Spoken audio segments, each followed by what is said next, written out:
Saya akan melanjutkan presentasi dari teman saya Husni. Berikut adalah 3 data atau alat web scraper yang bisa digunakan secara online. Yang pertama adalah import.io, kemudian webscraper.io, dan Scrapy. Ketiga engine ini bisa dibuka secara online melalui browser yang dimiliki masing-masing.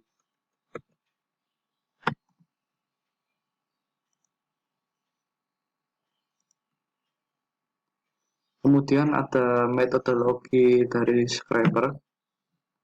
Di sini yang kita angkat dan kita jelaskan adalah basic scraper, yaitu metode scraping data dari sebuah website yang dimana data yang diambil akan disimpan di database. Data yang diambil melalui metode basic scraper sangat terbatas, yang dimana hanya bisa scraping satu website dalam satu kali kerja. Sama seperti konsep sebelumnya, dari konsep scraper yang paling basic ini adalah mengcloning suatu website, kemudian mengambil kontennya. Metode yang digunakan hampir mirip dengan metode REST API pada website. Semua konten yang akan diklon atau di-scrap akan dimasukkan ke dalam database.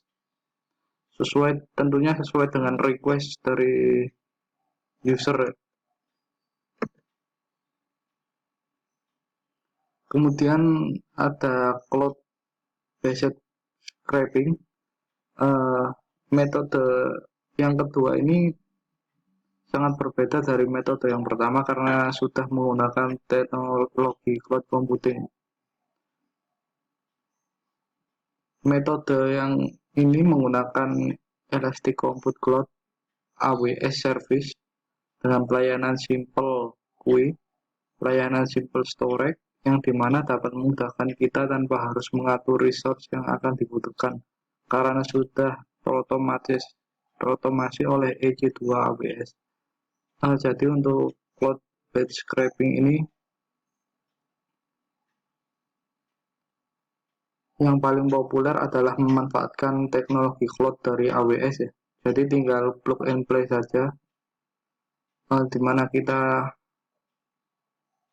bisa memanfaatkan semua fasilitas yang disediakan oleh AWS bagi partnernya yang ingin melakukan cloud-based scraping. Di sini ada gambaran metodologi dari cloud-based scraping. Yang pertama adalah front end interface. Tentunya front end interface digunakan sebagai tampilan utama bagi user ataupun web yang akan di scraping datanya. Kemudian dari proses scraping front end ini akan dihubungkan melalui REST API yang merequest AWS server. Dengan menggunakan konsep REST API tentunya request bisa disesuaikan dengan keinginan. Kemudian REST API akan melakukan tembak pada AWS server, yang dimana AWS server telah menyediakan semua tools yang bisa digunakan. Setelah masuk kepada AWS server tool, kemudian proses akan berlanjut kepada cloud infrastruktur yang dimana menjadi andalan dari AWS ataupun server dari AWS.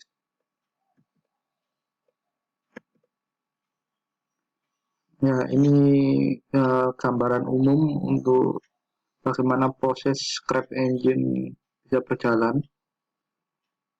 dari URL. Kemudian URL tersebut akan dicek apakah memang URL tersebut valid. Kemudian akan berlanjut ke proses Selenium rendering. Setelah melakukan proses rendering, maka webpack tersebut akan di-download melalui DOM. Tentunya dalam proses download ini masih akan ada proses filter dan parser untuk mengurangi noise dari webpack yang di-download. Kemudian setelah melakukan downloading atau mendapatkan semua data maksimal dari webpack tersebut, akan dilakukan formatting. Formatting ini tentunya untuk memperingan data yang dihasilkan dari scraping, sehingga tidak membebani storage yang ada pada database maupun cloud. Setelah semuanya proses maksimal, maka proses terakhir adalah menyimpan data itu ke dalam storage. Storage di sini bisa digunakan database seperti database SQL, non-SQL atau yang lainnya, dan juga bisa menggunakan cloud. Tentunya pada proses scrap ini bisa kita lihat bahwa ketika satu proses mengalami kendala atau kurang maksimal, maka proses tersebut akan dilempar kembali ke dalam konfigurasi. Proses konfigurasi kemudian akan ditindaklanjuti lagi ke dalam pengecekan URL. Proses ini akan terus berulang sampai data scraping benar-benar maksimal dan bisa mengoptimasi si penyimpanan pada storage agar tidak membebani storage. Ini bisa dilihat gambar untuk proses penerapan scrap engine. Ya, pertama dari scrap hub atau tools yang mungkin biasa digunakan, yaitu toolsnya milik AWS. Scrap hub akan melakukan request view ataupun perintah. Kemudian dari perintah ini akan menghasilkan banyak sekali proses scraping. Tentunya proses scraping ini akan dimasukkan dalam antrian dan tidak akan dieksekusi semuanya.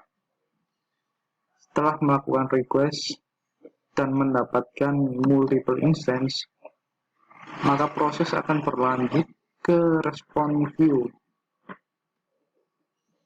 Dari request multiple, kemudian proses akan mendapatkan respon atau keluaran dari request yang dimasukkan tadi. Proses ini akan terus berlanjut sampai data scraping benar-benar maksimal.